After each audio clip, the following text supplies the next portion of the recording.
행복을 묻는 불자들에게 부처님의 지혜로 그 길을 찾아가는 세상만사. 오늘도 인사하고 시작하겠습니다. 반갑습니다. 우리 조금 전에 이제 숲속에서 명상도 한번 해보고 좋은 시간을 가졌는데, 그래서 그런지 하림 스님이 눈이 굉장히 맑아 보이고. 아, 그래요? 네. 그 옹달샘? 네. 그렇게 보여요? 명상을 하시고 난 후인데 이렇게 진지하지가 않으신 거 보니까 명상이 조금 덜 된 듯한. 네.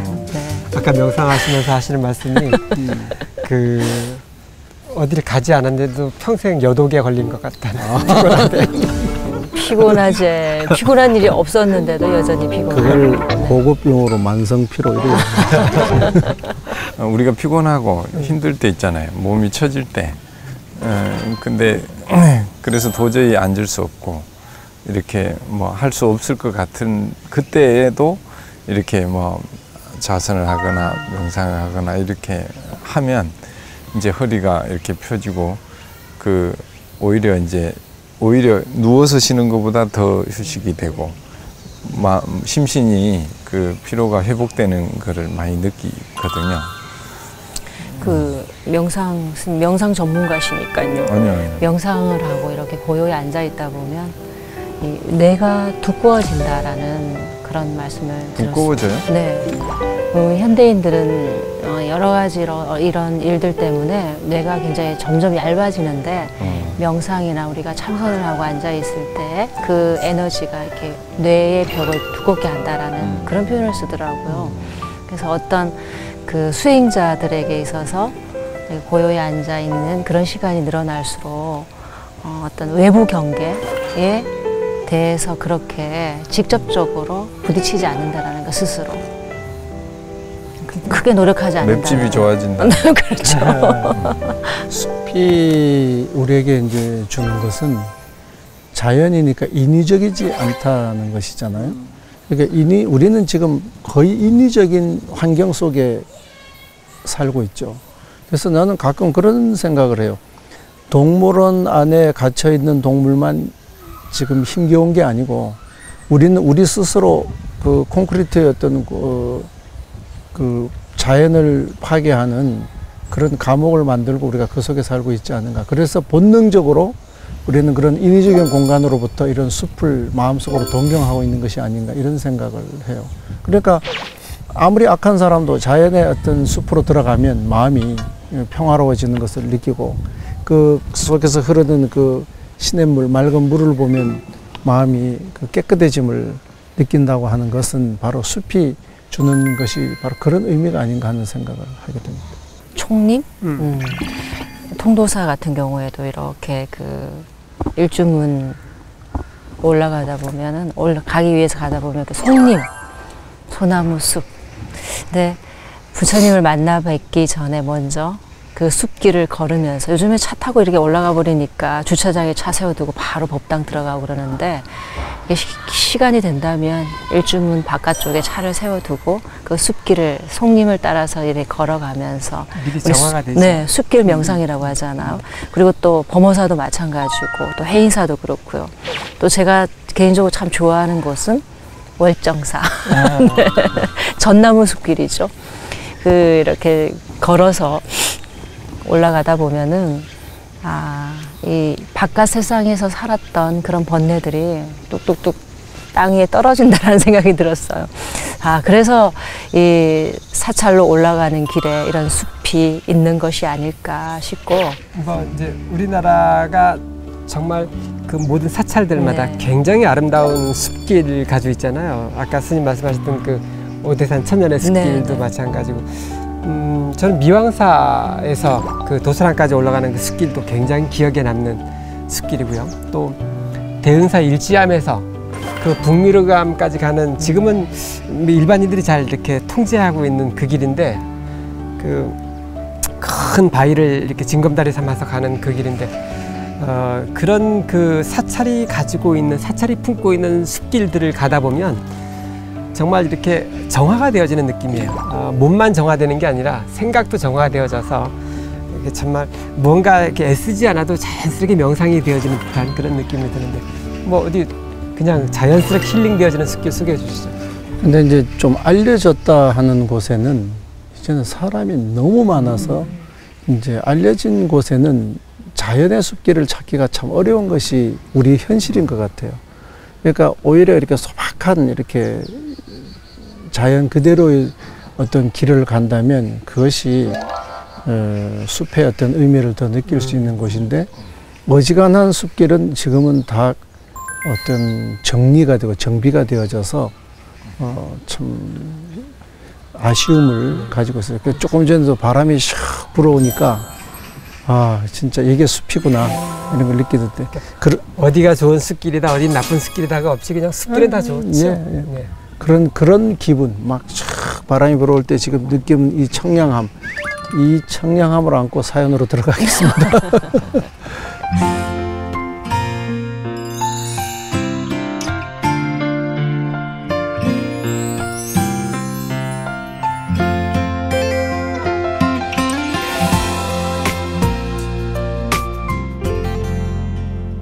스님들 안녕하세요. 저는 경기도 과천에 사는 고등학교 2학년 여학생입니다. 작년 여름 저와 단짝이던 친구가 갑자기 세상을 떠났어요. 방학 때 가족들과 여행을 가다가 교통사고를 당했는데 처음 소식을 듣고 많은 충격을 받았어요. 제 인생에서 저와 가까운 사람의 죽음을 처음 맞이하는 것이라 일주일 동안 밥도 못 먹고 울기만 했어요. 그 친구는 저랑 마음도 잘 통하고 속마음 고민도 털어놓을 만큼 친한 친구였기 때문에 한동안은 친구를 잊지 못하고 많이 괴로웠죠. 하지만 시간이 흐르고 학기가 바뀌고 저는 새로운 친구들과 만나게 되었고 예전과 다름없이 학교 생활을 하고 있습니다. 그런데 요즘 문득문득 그 친구 생각이 나요. 한때는 잊지 못해서 괴로웠는데 이제는 친구를 점점 잊어가는 제가 싫습니다. 저만 행복하게 다른 친구들과 아무렇지도 않게 잘 지내는 게 친구에게 너무 미안해요. 만약 제가 그 친구처럼 세상을 떠났다면, 그래서 사람들이 저를 잊어버린다면 저는 너무 마음이 아플 것 같아요. 친구를 잊는 것도 미안하고 잊지 못하는 것도 괴롭습니다. 제 마음을 어떻게 하면 좋을까요? 너무 순수하죠. 마음 네. 가졌네요. 네. 잊혀지는 거죠, 스님? 잊혀질 것에 대한 두려움을 갖고 있어요. 저도 이제 이 친구처럼 그런 이제 살다 보면 다 주변에 가까운 정말 친한 지인들이 이렇게 사라져 가잖아요, 이 세상에서. 근데 그 친구가 나눴던, 그분과 나눴던 그 마음은 간직하고 싶은 거예요. 그 따뜻하고 위로받고 서로 격려하고. 근데 그 마음은 갖고 있고 싶은데 이제 그 시간이 지날수록 그거마저 자꾸 사라져 가는 느낌이 드니까 그건 참 그 더 큰 상실감이 있더라고요. 그러니까 육체적인 사라짐도 있지만 그래서 그 친구처럼 저도 그런 생각을 했었거든요. 아, 저도 얼마나 그 기억을 이렇게 해줄 수 있을까? 그런 거 보면 약간 서글픈 생각도 들고, 내가 그러는 거 보니까 이분들한테 그런 부탁도 못 하겠는 거예요. 또 현실은 또 살아가야 되니까. 그런 생각을 저도 한동안 했었는데, 산다라는 게 그런 거구나. 그리고 그것이 사라지는 건 아니구나. 뭐 그런 생각으로 약간 위로를 하게 됐어요. 저도 그 고등학교 때 비슷한 경험을 했었는데요. 나중에 이렇게 시간이 지나서 생각해 보니까 어디서 정말 어떤 글 구절처럼 살기 위해서 잊을 수밖에 없었다. 네. 그런 생각이 들더라고. 내가 살기 위해서 잊어야 되는 것이었구나. 잊은 듯 살아가야 되는 것이었구나라는 그런 생각 들고, 이제는 뭐 하나의 또 다른 우리 수행자로서 또 다른 마음가짐으로 살아가는데요. 또 어떤 아픈 마음이 전달돼 오더라고요. 저 얘기를 들으니까. 나는 얘기를 들으면서 내가 고등학교에 불교 학생회를 하는데 그때 한 3명 정도가 사실은 어떤 이유인지는 지금 뭐 정확하게 모르지만 하여튼 세상을 떠났어요. 그 3명 여학생도 1명 있었고 여학생 2명이 남학생 1명이. 그러고 보니까 참 어린 때 죽음이라고 하는 거. 그래서 가서 화장을 해서 진짜 한 줌의 제가 되어서 나올 때 그 같이 그 활동을 했던 우리 학생의 그 아이들이 진짜 너무 허탈감에 빠져서 너무 어쩌면 힘들어하고 괴로워했죠. 그리고 중간에는 사실 또 잊었어요. 뭐 나의 현실이라는 것이 있으니까 잊었는데 지금 이 사연을 들으니까 그때 세상을 떠났던 그 여학생이나 그 남학생이나 이런 얼굴들이 선명하게 지금 다시 떠올라지고 그때 대화했던 것들 뭐 얘기 나눴던 것들이 너무 생생하게 지금 기억에 떠올라요. 지금 당장 잊혀지는 것이 아니에요. 그렇죠. 절대 잊혀질 수가 없어요. 오히려 사회생활을 할 때 그런 경우를 만났다면 이건 잊혀질 거예요. 근데 지금은 잊혀지는 것이 아니니까 아마 훗날 다시 기억이 떠오를 때 그 추억을 한번 돌이켜보면서 자신의 삶을 조금 더 여유롭게 한번 갈 수 있는 그런 계기가 되지 않을까. 근데 문제는 지금 우리 저 여학생 친구는 잊혀지는 것이 문제예요. 안 잊혀진다니까? 아니 잊혀져가고 있어서 지금 고민이래잖아. 그때는 잊혀진다니까. 그러나 나중에 세월이 가고 잊은 나면 듯 살아가는 거죠. 그렇죠. 네. 그건 더 생생하게 떠오른다. 사실 우리한테는 이제 죽음이라고 하는 것이 그렇게 낯설지가 않아요. 우리 주변에서는. 그런데 이제 우리 질문해준 학생들 입장에서는 죽음이라는 주제가 굉장히 아주 특별한 의미일 거예요. 사춘기 예민할 때 그걸 첫 어떤 죽음에 대한 경험을 했기 때문에 더더욱 가슴에 남아있을 수 있더라고요. 근데 이제 어쨌든 정답은 잊혀져야 되거든요. 정답은 잊혀져야 돼요. 그걸 내 가슴 속에 기억으로 남겨져 있다 하더라도 정답은 잊혀져야 하는 문제이기 때문에 저는 이제 지금 내한테서 잊혀져 가는 것을, 그리고 새로운 친구를 만나는데 오히려 먼저 간 친구에 대한 미안함 때문에 새로운 친구를 만나는데 방해가 돼서는 안 된다고 생각하거든요. 그래서 그것이 정 미안하고 내 마음에서 먼저 간 친구가 잊혀져 가는 것이 미안하다면 저는 한 번쯤 종교적인 의식을 가져주는 것은 굉장히 좋은 방법이라고 권하고 싶은데, 그 친구를 위해서 이렇게 경전을 사경하는 방법이 있어요. 먼저 간 친구가 정말 그립고, 그러나 그리웠지만 잊혀져 가는 것이 마음 아프다면 그 친구를 위해서 이렇게 좋은 경전을 하나 사경을 해서 부처님전에 올리고 절을 하는 것을 통해서 그 친구와 이렇게 관계를, 회양이라는 용어를 쓰는데, 회양이라는 말은 그와의 관계를 이제 마무리 시켜주는 거예요. 그래서 내 마음속에 정말 좋은 기억으로만 남겨줄 것이지, 어떤 그것이 상처가 되거나 미안함으로 남겨지는 것은 저 젊은 친구가 새로운 친구랑의 관계를 만들어가는데 오히려 방해가 되니까 경전을 하나 이렇게 사경을 해서 부처님전에 올리고, 그 친구를 위해서 기도를 네, 그 친구를 위해서 경전을 사경해서 올리고 절을 하는 것으로 그 친구의 관계를 어느 정도 아름답게 마무리 지었으면 좋겠다, 이렇게 제안하고 싶어요. 이쯤에서 다음 사연 가겠습니다. 스님께 기회합니다. 저는 서울에 사는 50대 불자입니다. 평소 절에 다니면서 느낀 점을 말씀드리고 싶어서 이렇게 문을 두드렸습니다. 과거에 비하면 우리 불자들의 의식 수준이 높아졌지만 그래도 법회나 행사를 보면 여전히 불자들에게서 안타까운 모습을 많이 봅니다. 저는 절에서 10년째 주차 봉사를 하고 있는데 기도를 하러 절에 왔다는 분들이 정말 참을성이 없어요.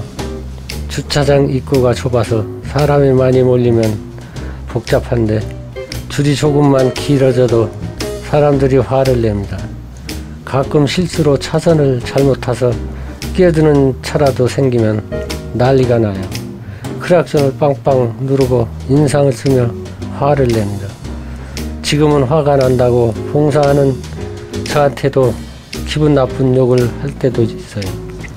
운전이 문제인지 세상의 문제인지 봉사를 하다 보면 제 눈에는 모든 사람들이 화에 중독된 것처럼 보입니다.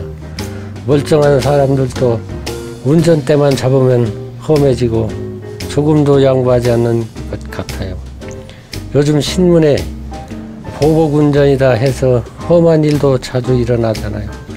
우리 불자들만이라도 운전을 할 때 남을 배려할 수 있는 캠페인을 벌이면 좋겠어요. 스님들 좋은 방법이 없을까요? 진짜 이게 세상 마사 진짜 세상 마사. 도로교통공사에서 고민 좀 해야겠다.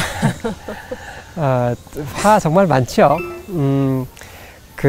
지금 이 순간에 있지 못하고 이제 목적지에 항상 마음이 가 있고 어떤 이루어야 될 성과의 마음을 빼앗기다 보면 지금 내가 현실에 있는 것과 내가 바라는 것과의 차이만큼 그것이 화가 된다고 이렇게 해요. 그래서 나는 빨리 어딘가 목적지에 도달하고 싶은데 그 밀리는 것만큼 이제 뭐 화로 발생된다거나 아니면 발산시켜 버리려고 하는 일들을 자주 목격하게 되는데, 누군가 그런 말씀하실 때 불자로 살기, 붓다로 살기, 종단에서도 이루어가는 그 캠페인 가운데 붓다로 살기라던가 또는 불자답게라는 캠페인, 아까 뭔가 이렇게 캠페인 벌이자고 했는데 그 보복운전 또는 뭐 난폭하게 운전하지 않기 캠페인보다는 그 붓다로 살기라던가 또는 불자답게 살기라고 하는 캠페인도 좋을 것 같네요.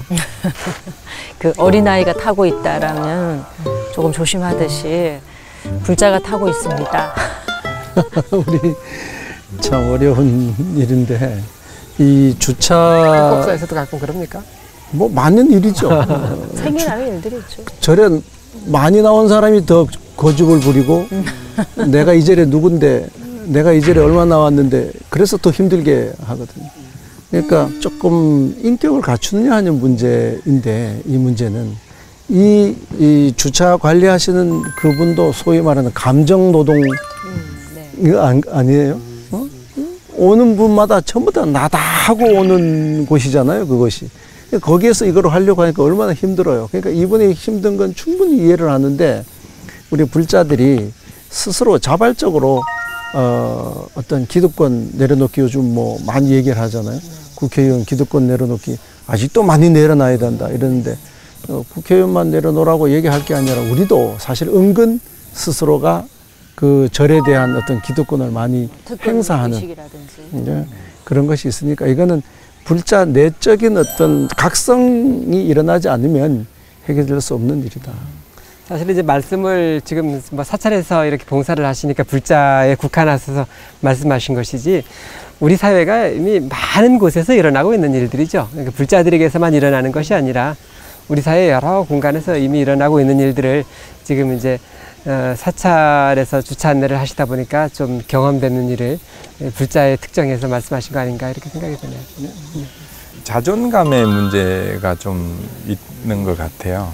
그러니까 예를 들면 뭐 그 차를 가까이 대게 하면 내가 존중받는 느낌이 들고, 조금 이제 저쪽으로 가락하면 나를 무시한다는 느낌이 들고, 또 기다리라고 하면 존중받지 못하는 것 같고, 바로 이렇게 패스하라 하면 또, 그래서 그게 물론 이제 여기 주차 안내나 하는 분은 다 존중하는데, 이제 현실이 어쩔 수가 없는 상황이잖아요. 근데 그게 어찌 보면 자존감이 약할수록 그게 더 커 보이고, 어떤 사람은 별거 아닌 것 같이 그냥 얘기하는데 그 사람은 이게 생명처럼 중요한 경우가 또 많더라고요. 그래서 이제 엄청난 분노를 느끼고, 이제 그래서 결국은 뭐 운전할 때도 뭐 남이 좀 앞에 가면 어때요? 근데 어떤 옛날에 도반 스님이 추월하는 걸 절대 용납을 못 하는 거라. 그래갖고 막 옛날에는 카메라가 없었잖아요. 뭐 100 몇십 킬로 해가지고 기어이 그 사람보다 앞에 가야 돼.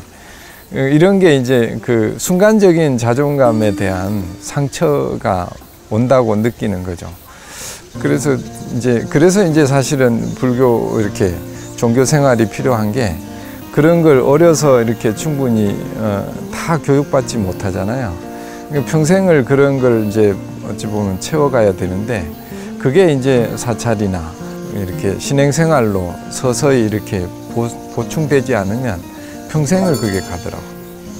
근데 사실 얘기를 들으면서 우리도 어디 이제 백화점이나 무슨 이런 공공 주차장에 갔을 때 잠깐 기다리라고 하면 차 안에 분위기가 좀 이쪽으로 가도 되는데 저 차 안에 다 차가 없는데 지금 막고 있는 거야. 가 막 이런 분위기가 사실은 좀 있거든요. 그러니까 우리도 사실은 굉장한 그런 것에 있어서는 자만심을 가지고 살아간다 이런 생각을 해요. 그러니까 스님들조차도 지금 그러는데 일반 사람들이 느끼는 건 또 더 클 거니까 감정 노동에 대한 우리가 이해도 좀 해야 되고 더 나아가서는 우리가 스스로 인격을 키우는 것이 해답이지 이게 무슨 제도로 되는 것도 아니고 이것은 지난번에 그 일본에서 오신 할머니가 이제 울산에 오셨을 때 가끔 이렇게 당황해하는 부분이 있는데 어떤 거냐면 고속버스 터미널이나 이렇게 이제 버스에서 내리면 제가 이제 마중을 나가지 않습니까? 길을 모르시는 분이라서 마중을 나가는데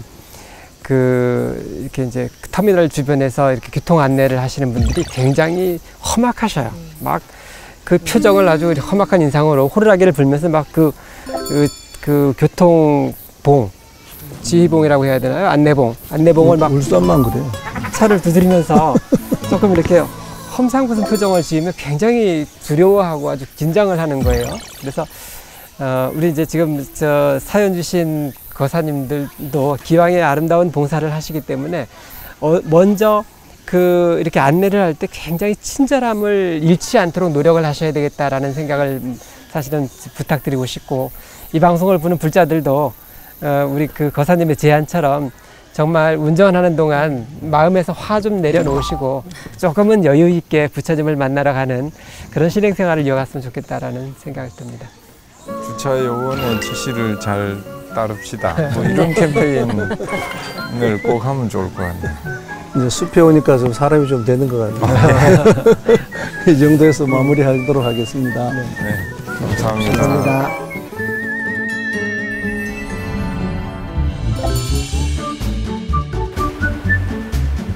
방송 중에 어디에 전화하시는 거예요? 이거 이 안에 아, 전화하려고 한 거. 네. 이건 뭐 방송 중에 해야 되는 건가요? 아니 지난번에 이 세상만사 방송 중에 해야 또 세상만사가 더 올라간다 해서 네. 이렇게 한 통 해놓으려고. 네. 이게 몇 번 해야 돼? 060 060 800에 800에 7000번. 7000번. 네. 한 통 했다고 하고. 네. 저도 알고 있지만은 스님 이렇게 하시니까 너무 좋은데요? 아 이건 입력을 안 해놔서 네. 자꾸 어떨 땐 실수할 때가 있어요. 오늘 이제 입력해놨으니까. 불교 TV 방송 포교 후원. 연락 한번 네. 드려요. 060 800에 7000번.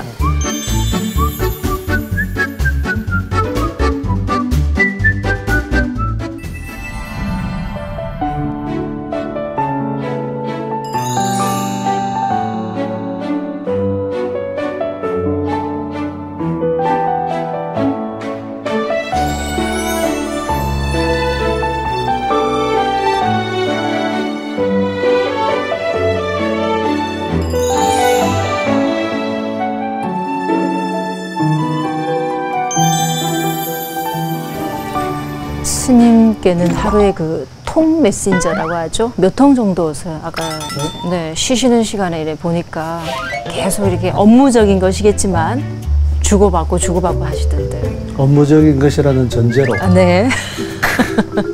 하여튼 뭐 하루에 기본 뭐 100통이거든 기본 100통, 200통이 기본이시죠? 카톡? 네네. 네네. 네. 통 메신저. 난 통으로 무슨 통이라 해서. 왜냐하면- 문자랑 카톡이랑 다 합쳐서. 그러니까 왜냐하면 그렇죠. 네. 우리가 소통을 전에는 이제 전화로 하던 것을 이제는 문자로 다 하잖아요. 문자로 다 하면서 이제 개인도 아니고 단체가 이제 이루어져서 그래서 동시에 같이 소통을 하는데 모든 업무를 그렇게 보니까 이 업무적인 것 이것이 굉장히 많고 또 한 번씩은 우리 또 하림 스님이 또 남기는 톡도 굉장해요. 하림 스님이 뭐 통 남겨요? 뭐 많이 해요. 나한테는 안 그래요. 근데 좋아하는 사람들. 그 중요한 것은 그것 때문에 그 보니까 그 카톡 시간 외에 카톡 금지법이 이제 국회에도 상정이 됐다라는 이런 얘기도 들었는데 이 개인 생활이 없어진다라는 것이죠. 아니 그거 하면 스님들이 제일 걸릴 것 같은데. 네. 왜냐면 일찍 일어나니까 아침 공양 뭐 6시, 뭐 5시 반, 큰절에 5시 반, 우리 6시 반 이렇게 아침 먹고 나면 그때부터 일과니까 이제 업무 지시를 하기 시작하잖아요. 스님들은 스님 생각만 하고 문자로 보내고 전화를 하는데 사실 일반인들은 그 시간대가 이른 시간인데. 스님도 그래 9시 출근할 때까지 참아요? 못 참죠. 저도 그거 굉장한 인내를 가지고 참습니다. 그래가지고 9시 되기 전에는 절대 가능하면 종무원들한테 문자 안 보내고, 그리고 주말에 아무리 급한 일이 있어도 신도님들에게도 9시 이전에는 이제 거의 안 하려고 하죠. 얼마 전에 TV에서 이렇게 그 몰래 음식을 판매하는 뭐 이런 프로가 있었는데, 그 식당에 들어오는 모든 사람들이 음식을 주문해 놓고 거의 대부분 대화가 일어나지 않고 그 휴대폰들을 각자 보고 있는 모습을 봤어요. 그러면서 아, 정말 우리 사회가 휴대폰이 얼마나 사람과 사람 사이를 단절시키고 있다. 그 휴대폰 사이로 그 하루에 100통의 카톡을 주고받으면서 굉장히 많은 소통이 일어나는 것 같지만 정말 감정적인 소통은 단절되고 있구나. 뭐 이런 생각이 들었어요. 사실 우리는 업무지. 업무가 주니까 뭐 그건 그래. 네. 저도 아까 그냥 농담이고, 저도 이제 그 아침부터 저녁까지 늘 문자를 주고 받거든요. 그러니까 이제 왜 그게 참기 어렵냐면 이제 또 다른 업무들을 봐야 되니까 잊어버리는 거예요. 그래서 이제 가능하면은 메모란에다가, 핸드폰 안에 별 기능이 다 있잖아요. 메모해놓고 글도 다 거기다 씁니다. 거기다 저장해놓고 그랬다가 이제 또 업무를 보내고 하는데, 늘 우리 이제 식구들이나 주변에 우리 가까이 있는 분들은 맨날 핸드폰을 껴안고 산다고. 그래서 이제 제가 하나를 어떻게 해보려고, 화장실 들어갈 때는 안 가져가기. 그래가지고 들어갈 때 제발 놓고 이제 화장실 가는 거, 그거를 요즘 연습 중인데 한 50% 성공하는 것 같아요. 어쨌든 중독의 단계네요, 그 정도면. 뭔 독인지 난 모르겠고, 어찌됐든 이제 올해는 목표를 세워서 이제 100% 해보려고 노력하고 있습니다. 사실은 이 문자나 그 통 메신저 이렇게 보낼 때 보면은 감정이 없는 상태라고 했죠. 그런데 굉장히 조심해야 될 또 부분들이 많더라고요. 전화 한 통이면은 오해가 생기지 않은 그런 대화의 내용들이 문자를 통해서 전달되게 되면은 오해가 생기는 경우도 있고, 사실은 내 마음을 100% 다 전달할 수 있는 건 아니더라고요. 그런 걸 또 이제 우리가 편리하게 쓰고 있지만은 한번 좀 생각해 봐야 되는 부분이고, 또 이 손위 어른들께 참 문자하고 너무 쉬운 생활 때문에 질문도 어떤 뭐 여쭤볼 거 있어도 톡으로 할 때가 있어. 그럴 때는 하면서도 괜히 굉장히 죄송스럽다는 생각이 들 때가 있어요.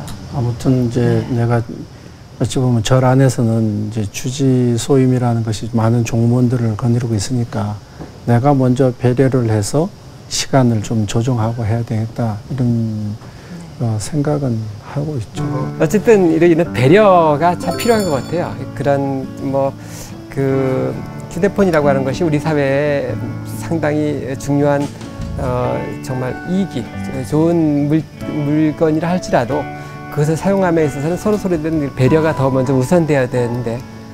배려, 그 영상 보셨나요? 지난번 그 축구. 네, 축구 영상. 축구 얘기하면 스님이 좀 얘기를 해야 돼요. 유로연합 네, 결승전이었죠. 기회를 주셔서 감사합니다. 그 총 없는 전쟁이라 하잖아요. 그런 이제 묵은 감정들, 뭐 어찌 보면 좋은 감정도 있지만 또 한번 경쟁해보고 싶은 감정도 있잖아요. 그런 걸 이제 축구 대회 동안에 충분히 발산하는 것 같아요. 어찌 보면 이제 그게 건강한 그 심신이 되는데 아주 도움이 되는 것 같고. 근데 어쨌든 경쟁을 하다 보니까 그 두 팀 중에 한 팀은 져야 되잖아요.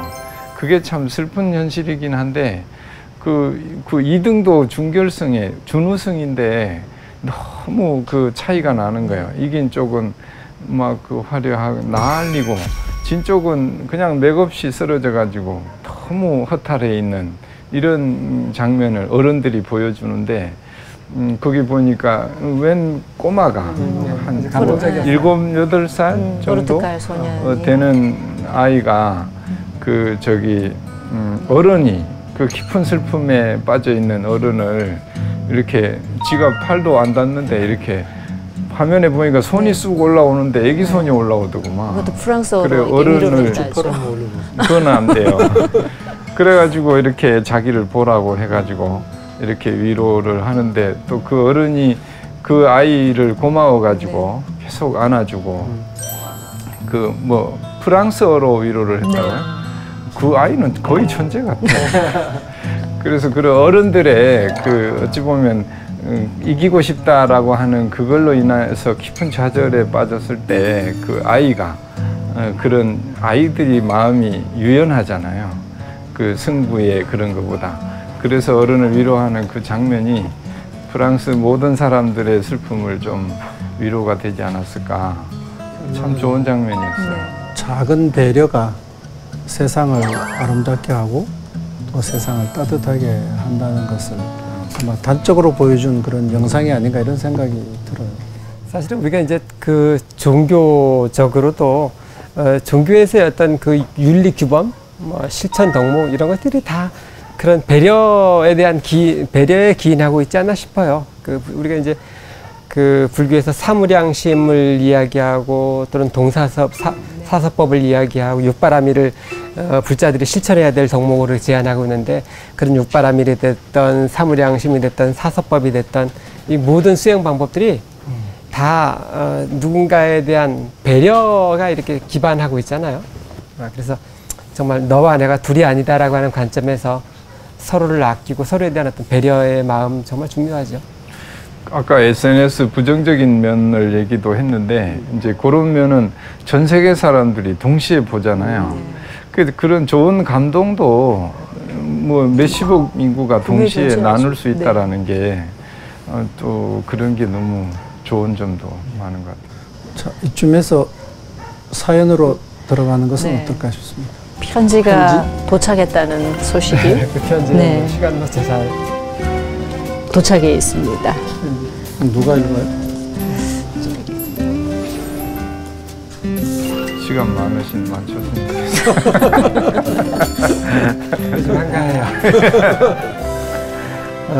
우리 그 불교 TV 홈페이지를 통해서 사연을 주셨는데요. 스님, 저는 전주에 사는 28살 직장인입니다.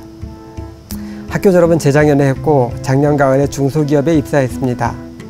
그동안 준비한 회사가 따로 있었는데 채용 시기가 계속 미뤄지고 뽑는 인원도 줄어 많은 고민 끝에 지금의 회사에 지원했습니다. 용의 꼬리보다는 닭의 머리가 되자라는 포부를 안고 직장 생활을 시작했는데 제가 경험한 회사의 현실은 많이 달랐습니다. 입사한 지 6개월 정도 되었는데 요즘 제 모습은 닭의 머리는커녕 닭의 발톱도 못 되는 것 같습니다. 일은 해도 늘지 않고 제 전공과 맞지 않는 업무를 하려니 무척 힘이 듭니다. 실수를 많이 하니까 매일 야단 맞고 구제불능이라는 막말까지 들으면서 견디려니 많이 지칩니다.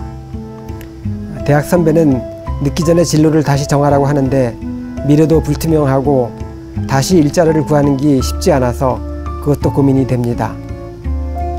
저도 정답이 없다는 것을 알면서 답답한 마음에 스님들께 글을 남깁니다. 라고 사연을 주셨습니다.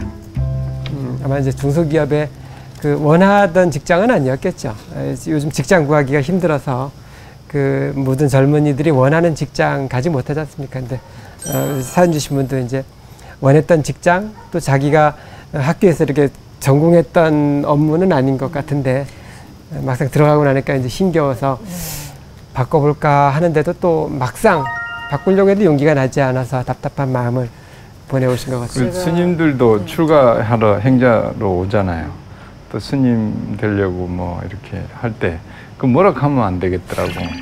그 어떻게 해서든지까지 왔는데 목탁 못 친다고 뭐락하고 요령 못 한다고 뭐락하고 이러면 어디로 가라는 거라 도대체. 그 어제 그런 똑같은 이야기를 이제 나눴던 분이 계셨는데 아마 되게 나이도 똑같은 것 같은데요.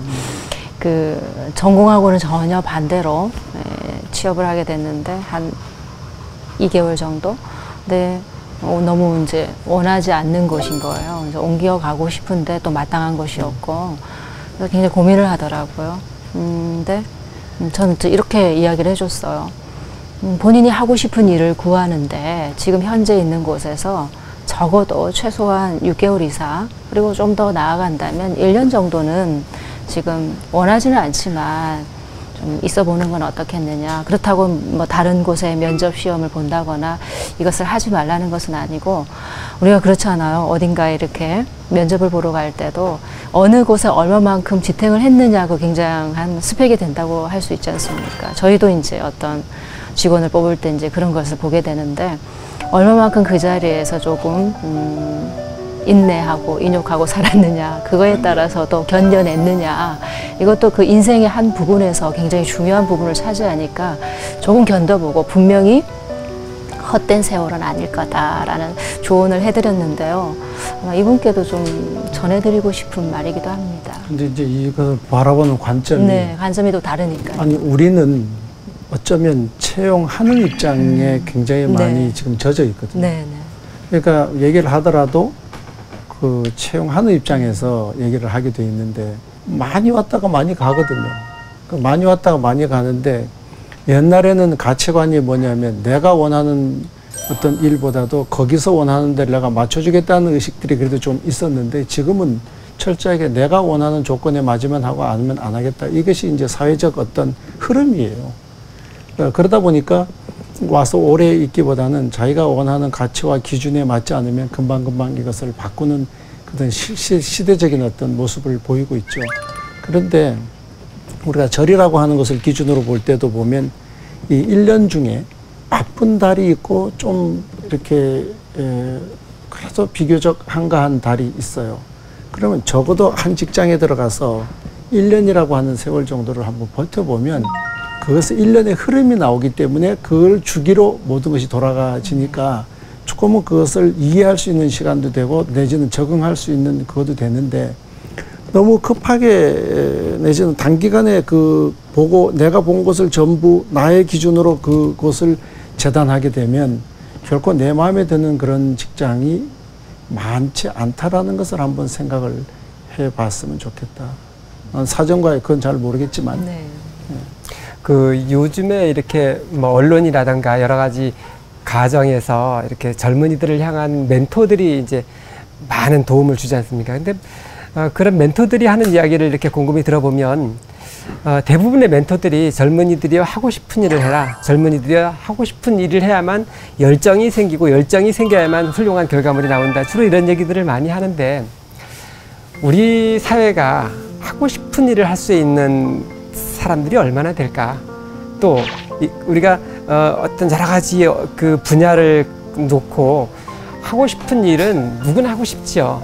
다 판사, 검사가 되고 싶고 의사, 박사가 되고 싶지만 모든 사람들이 하고 싶은 일을 할 수는 없는데도 불구하고 이런 멘토들이 일방적으로 하고 싶은 일을 해야만 되고 하고 싶은 일을 해야만 열정이 생긴다라고 하는 것은 우리가 인내라고 하는 방금 말씀하셨던 견디고 참아야 하는 그런 과정 속에 있는 사람들한테는 오히려 어쩌면 더 절망감을 주는 그런 멘토가 아닐까 이런 염려스럽기도 해요. 그래서 정말 하고 싶은 일을 할 수 있는 재능, 하고 싶은 일을 할 수 있는 환경 속에 있는 사람은 사실은 우리 사회에서 그렇게 많지 않지 않나 싶어요. 저도 이제 그 공차로 간다고 일정이 잡히면 전날부터 흥분이 돼가지고 잠을 설치는 경우 있어요. 특히 뭐 시합이 있다거나. 제가 그걸 하고 싶다는 얘기거든요. 그걸 할 때 너무 즐거워요.